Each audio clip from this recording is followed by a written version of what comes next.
So we're still looking at our key question, which is to what extent has economic globalization created an opportunity for countries to develop?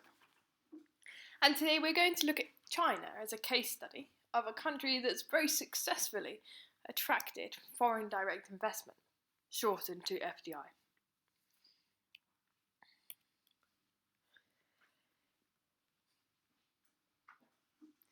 There has been, since the 1980s, a rapid decrease in the cost of shipping and also in the cost of communication, because people can now communicate instantly across the internet, and that has enabled transnational corporations, companies that operate across multiple countries, to set up their manufacturing in the countries where the wages are cheapest.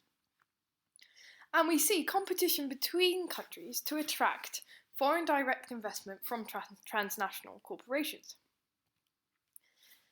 And if we look at the distribution meaning pattern, the distribution of FDI across the world, we can see that some countries attract more FDI than others.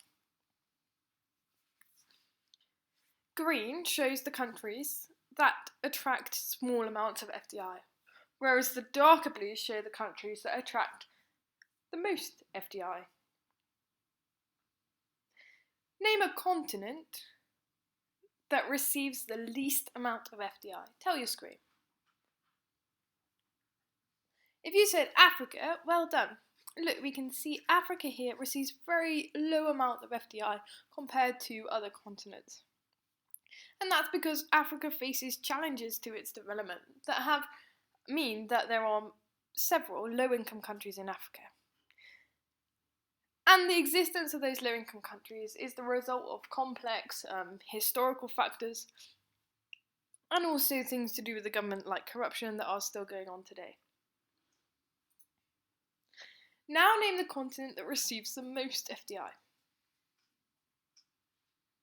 If you said North America, well done. We can see the USA here with the state of Alaska, and Canada receive very high amounts of FDI. China also receives high amounts of FDI. So what are these countries doing that is attracting investment from transnational corporations?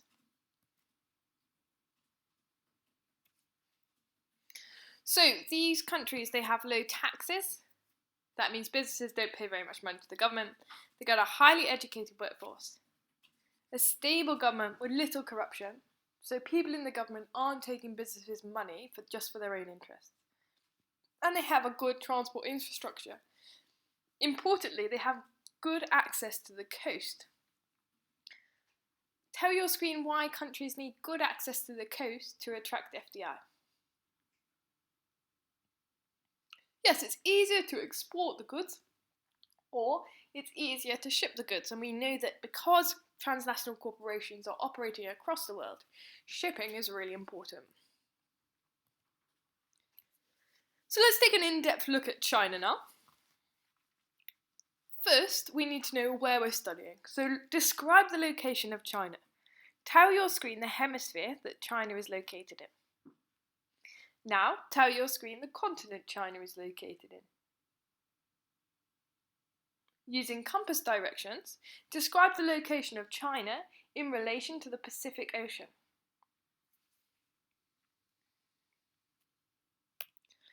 Okay, so China is in the northern hemisphere, the northern half of the world. It's on the continent of Asia, and it's west of the Pacific Ocean.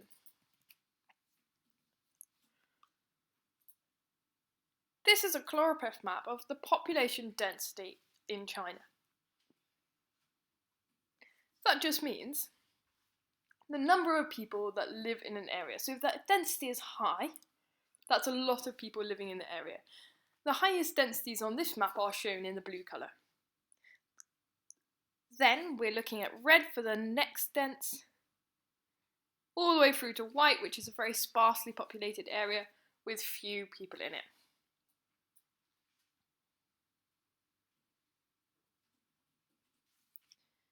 Tell your screen why there are pockets of really high density populated areas on the coast of the Pacific Ocean in China.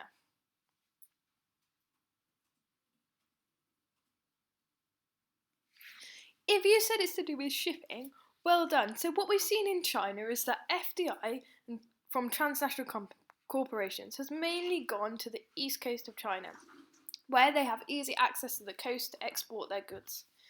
And there is migration of people from the west of China in the rural areas into the east of China, and that has caused cities in the east of China to grow rapidly.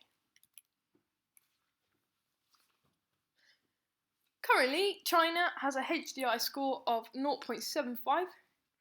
1 is the highest score you can achieve, 0 is the lowest score you can achieve. So they have a relatively high HDI score, but it's not as high as the UK, as we can see the UK has 0.90. So its rank out of countries in the world, it's 85th.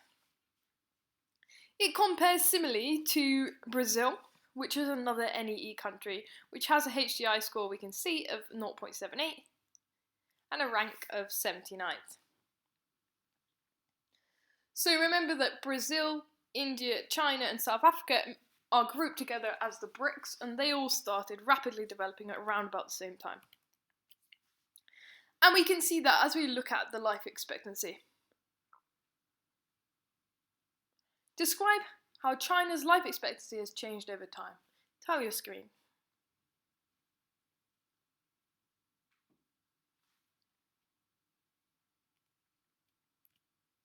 So China's life expectancy has increased from 44 in 1960 all the way through to around about 71 in 2016. So 71 is a relatively high life expectancy, but it's not as high as the life expectancy in the UK, which we can see is over 80.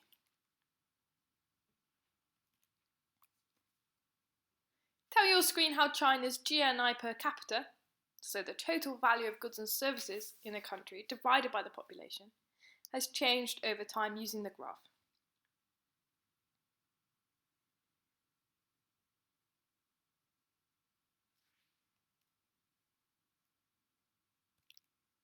Right, so China's GNI per capita has rapidly increased since the 1990s, and that increase started earlier. We have it's just the 1970s and 80s on this graph, but we see it's really taking off in the 1990s and getting a lot wealthier. It now has a GNI per capita that is higher than Brazil's, and that's just because although several different countries are NEEs, some NEEs are wealthier than others. NEE is just a category, it doesn't mean all countries are the same. And we can see that China is wealthier than Brazil. But again, compared to the UK, China's GNI per capita is a lot lower. One of the most important things about China is this rate of growth. So the speed at which this GNI per capita has increased is one of the fastest increases the world has ever seen. So it's really a country that's rapidly economically developing. And the growth in China's GNI per capita is as a result of foreign direct investment. We can see from 1993 and even earlier, the amount of foreign direct investment that China is receiving has rapidly increased. And most of this has gone into the secondary industries, so manufacturing. And that's why if you look around your house, you'll be able to find lots of things that were made in China.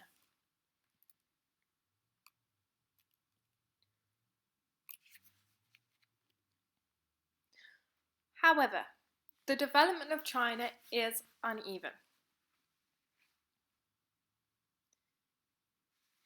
If we look, we can see that along the coast in the east, the annual per capita income, so the annual income per person, is above the average for China. Whereas in the west, it's below the average for China. Why do you think the east of China is wealthier than the west of China? Tell your screen.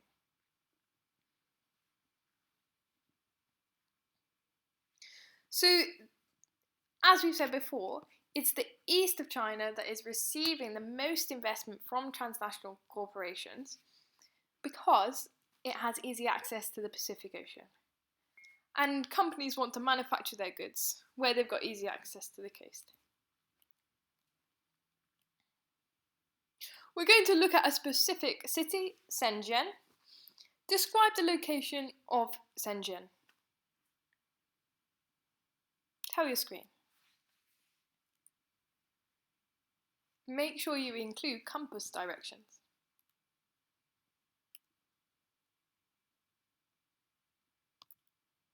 So Shenzhen is located in, I would put northeast. As we can see, north would be at the top of the map. So we're talking southeast down here. Southeast of China. It's south of the capital city of Beijing. And it's west of the Pacific Ocean, which we can see here.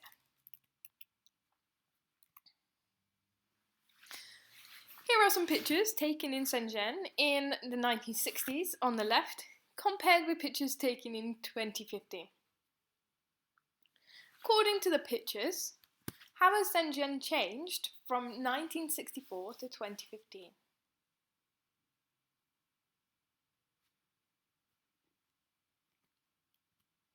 So we can see that there's been an increase in infrastructure. Infrastructure being things that people build, like roads and houses. Also an improvement in the quality of infrastructure. So we can see paved roads, but also a quality environment, lots of trees. An environment that would be attractive to work in.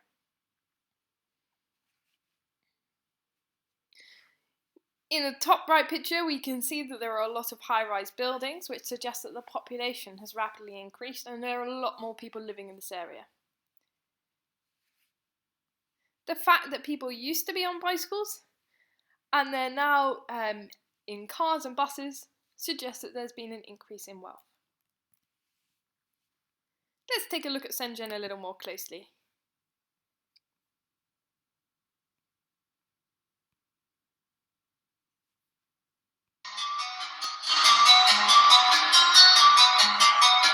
This is the Chinese megacity of Shenzhen, a gleaming monument to China's economic miracle. In 1980, it was a town with around 60,000 residents. Now it's China's technological hub with a population of over 12 million. Entrepreneurs, high-flying tech graduates, and international companies flock here to join the tech revolution. Welcome to Shenzhen.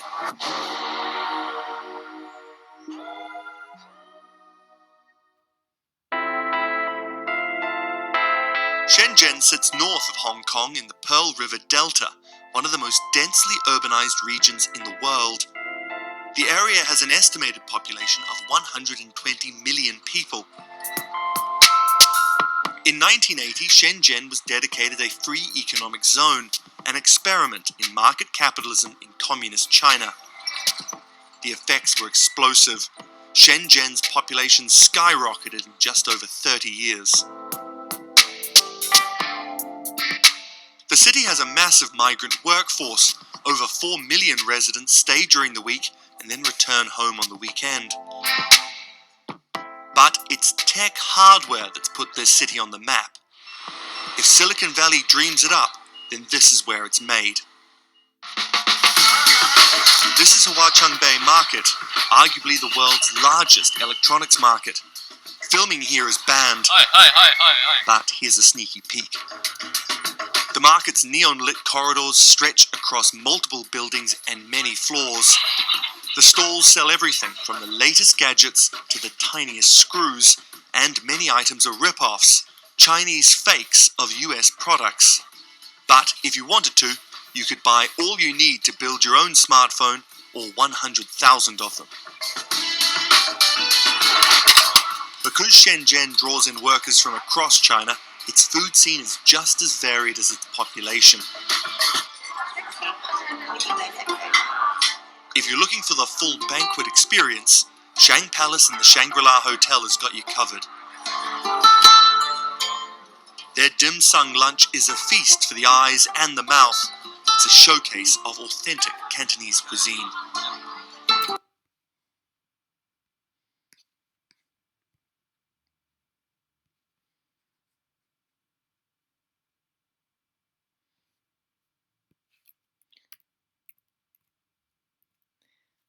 Okay, so there's just a bit of a picture about Shenzhen. Massive increase in manufacturing, specifically tech products. And we're going to do a bit of reading about that now.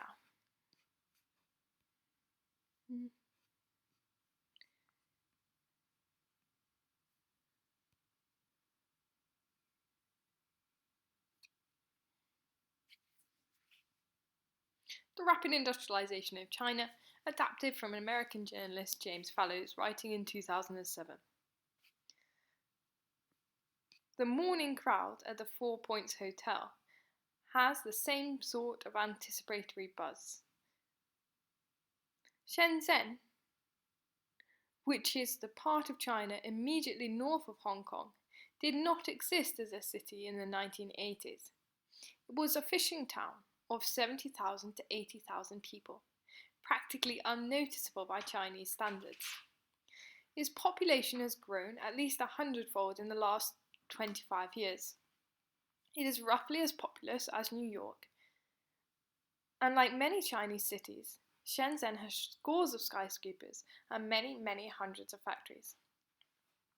In the late summer of 1980, the Chinese government made Shenzhen a special economic zone, ending business taxes and inviting businesses from around the world to set up. Shenzhen was attractive because it was so close to Hong Kong with its efficient harbour and airport. Nearly every rule that might restrict business was changed or removed in Shenzhen. The Four Points Hotel is part of the process that keeps Shenzhen's economy growing. It is one of the places foreigners go when they are ready to buy from China. They are an international group. Americans, Taiwanese, Europeans, Japanese. Virtually all of them are designers, engineers, or buyers from foreign companies who have come to meet with Chinese factory owners. When the Four Point Hotel restaurant opens at 6:30 in the morning, foreigners begin assembling for breakfast. The room is noisy, as people discuss their plans for the day or meet the Chinese factory officials who will conduct them on their tours. The room empties dramatically by 9 o'clock, as people go out to meet their drivers and vans, and the day's factory touring and contract signing begin. What do all these people do? The short answer is outsourcing, which in effect means matching foreign companies that want to sell products with Chinese factories, who can make these products for them. The success of China's manufacturing is the result of an enormous flow of people, mainly young and unskilled, from China's farms and villages to Shenzhen and similar cities. Some arrive with a factory job already arranged by relatives. Some come to the cities and then look for work. Many of the migrants are young women.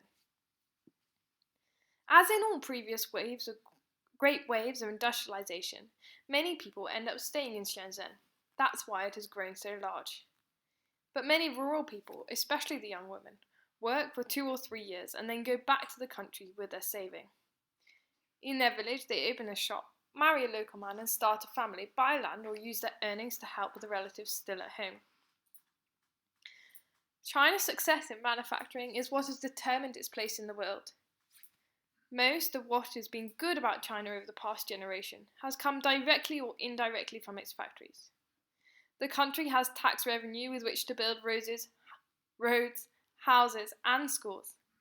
Huge numbers of people have a chance of escaping poverty, which previous generations did not have. So let's summarize each paragraph. Shenzhen has rapidly grown, and it's rapidly grown because people have migrated, which means moved there, for the better jobs in factories. Shenzhen attracts a lot of business because it is a special economic zone. companies that have factories in Shenzhen don't have to pay tax to the government. It's also very close to Hong Kong's harbour. That's where ships go to load and unload goods, and airport. So that makes it easier to export goods. And the Chinese government has tried to make it really easy to do business in Shenzhen. And how it works is that companies from around the world meet with factory owners, and they agree that their products will be manufactured in China. So what tends to happen is that products are designed, for example, in the USA, like Apple, and then they're manufactured in China. But this article was written in 2007, and what we're seeing now is that more and more Chinese companies are manufacturing their own goods and designing their own goods, like Huawei. In the UK, we've been getting some infrastructure from Huawei. So China is now really at the forefront of technological design. But at the time that this article was written, China was just starting to manufacture designs made in other countries. And this massive amount of increase in manufacturing jobs, or jobs in secondary industries, has enabled China to develop. People have higher incomes, they pay more taxes to the government, so we get huge improvements in quality of life and a massive reduction in poverty.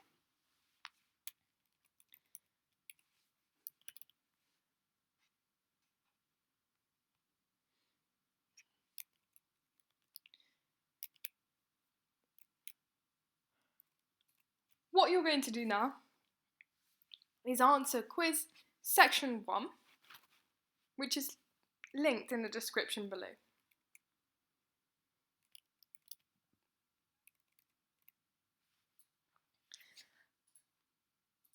Feel free to go back to the video to the sections that you need to answer the questions in the quiz.